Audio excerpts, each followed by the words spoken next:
Vote প্রচারে আবার রাতের অন্ধকারে তৃণমূল কংগ্রেসের ফ্ল্যাগ ফেস্টুন ছিঁড়ে ফেলা পুড়িয়ে দেওয়ার অভিযোগ বিজেপির বিরুদ্ধে। ঘটনাটি ঘটেছে দক্ষিণ দিনাজপুর আজমতপুর গ্রাম পঞ্চায়েতের তপন থানার বাসুরিয়া গ্রামে। অবশ্য ফ্ল্যাগ ফেস্টুন ছিঁড়ে দেওয়ার অভিযোগ অস্বীকার করেছে বিজেপির জেলা সভাপতি স্বরূপ চৌধুরী। তপন থানায় লিখিত অভিযোগ দেওয়ার প্রয়োজন তৃণমূল কংগ্রেস। ঘটনার পরেই এলাকায় আসে বিশাল পুলিশ বাহিনী, তদন্ত শুরু করেছে তপন থানার পুলিশ। তৃণমূলের অভিযোগ, বিজেপির বাসুরিয়া গ্রাম থেকে লোক অমিত শাহর জনসভায় লোক নিয়ে যেতে না পারায় রাতের অন্ধকারে এই দুষ্কর্ম করেছে বিজেপি। সন্দীপ চক্রবর্তী। আজকে সকালবেলা যখন আমরা প্রাতঃভ্রমণে বেরোই তখন দেখি আমাদের তৃণমূল কংগ্রেসের ব্যানার ফেস্টুন সব পুড়িয়ে দেওয়া হয়েছে, ছিঁড়ে ফেলা হয়েছে। বিজেপি তথা সুকান্ত মজুমদার হেরে যাবে বলে ওনাদের পায়ের নিচের মাটি সম্পূর্ণভাবে সরে গেছে।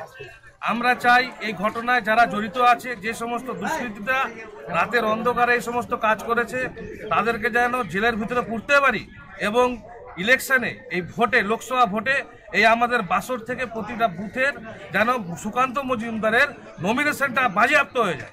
এই সমস্ত নির্লজ্জ কাজ করে ভোটে কোনোদিন জেতা যায় না। ভোটে জিততে গেলে উন্নয়ন কাজ করতে হয়, উন্নয়ন দেখাতে হয়। আজকে দিদি যেখানে লক্ষ্মীর ভান্ডার দিচ্ছে বাড়ি বাড়ি, সেখানে ওরা কি করছে? ফ্ল্যাগ ফেস্টুন ছিঁড়ছে, ফ্ল্যাগ পোড়াচ্ছে। এই সমস্ত জিনিস আমরা তথা বাসরের জনগণ, এই জেলার বালুরঘাটের জনগণ তাদেরকে বঙ্গোপসাগরে ছুঁড়ে ফেলে দেবে। অভিযোগ এবার আজমতপুর, তপনের আজমতপুর এলাকায় কি বলবেন?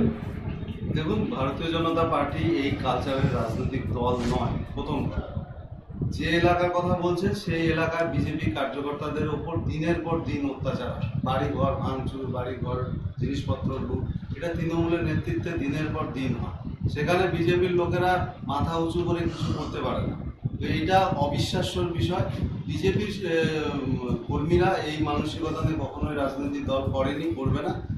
আমি যতদূর জানি ওখানে তৃণমূলের 3টা পক্ষ, তাদের মধ্যে প্রতিদিন রাতে নেশা খেয়ে মারামারি হয়, মন্ত্রীপক্ষ আরও বিভিন্ন পক্ষ নিয়ে লড়াই হয়। তারা রাস্তাঘাটে অসভ্যভাবে গালিগালাজ করে।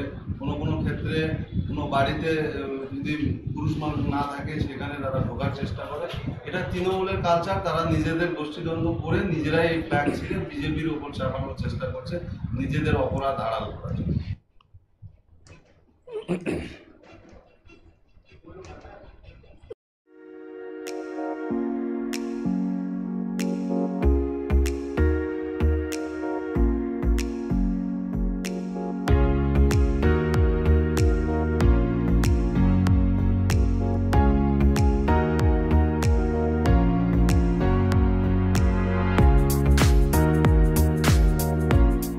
শ্রীজি নেক্সট জেনারেশন শাড়ির অফুরন্ত ভান্ডার। চৈত্র সেল এবং ঈদ উপলক্ষে চলছে বিশেষ ধামাকা। সিনথেটিক শাড়ি মাত্র 200 টাকায়, সিল্কের শাড়ি মাত্র 500 টাকায়, বেডশিট মাত্র 200 টাকায়। এছাড়াও যে কোনো রকম কেনাকাটায় রয়েছে 50% পর্যন্ত ছাড়। তাই আজই চলে আসুন Shreeji next generation, Rajendra Narayan road, Cooch Behar. Mobile number 9021515055 এবং 9547407205।